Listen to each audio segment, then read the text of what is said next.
នេះសម្រាប់បងប្អូនដែល set up screen time ហើយរើសយកកន្លែង web content នេះដើម្បីដាក់កំហិតឬមួយក៏បិទ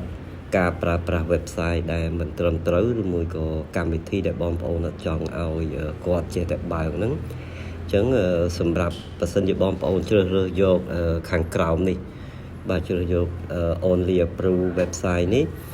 គឺវានឹង load website មួយចំនួនដែលវាមានស្រាប់ហ្នឹងគឺវាឲ្យបើកបានតែប៉ុណ្្នឹងទេហើយបើសិនជាបងប្អូនចង់បន្ថែមបងប្អូនអាច add website នេះនៅខាងក្រោមគេទាំងអស់ហ្នឹងអក្សរពណ៌ខៀវហ្នឹងដាក់ថាពាក្យថា add website បងប្អូន add អាហ្នឹងទៅបន្ទាប់មកទៀតបងប្អូនវាយ website ហ្នឹងទៅដែលបងប្អូនចង់ឲ្យគាត់បើកបានដូចជា facebook.com youtube.com អញ្ចឹងទៅឬមួយក៏បងប្អូនចូលទៅបើកកម្មវិធីនឹងតែម្ដងពេលដែលបើកទៅកម្មវិធីនឹងវាប្រកាសជាសួរបងប្អូនពាក្យថា allow website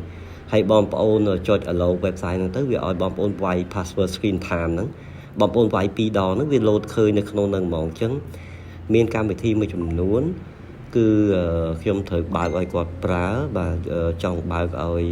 កូនរបស់បងប្អូនប្រើហ្នឹងបងប្អូនអាច add នៅក្នុងនេះក៏បានឬមួយក៏ចូលទៅបើកកម្មវិធីហ្នឹងមានកម្មវិធីដូចជា Telegram ដូចជាស្អីចឹងណា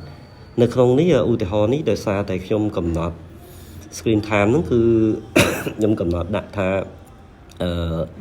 សម្រាប់ឆាល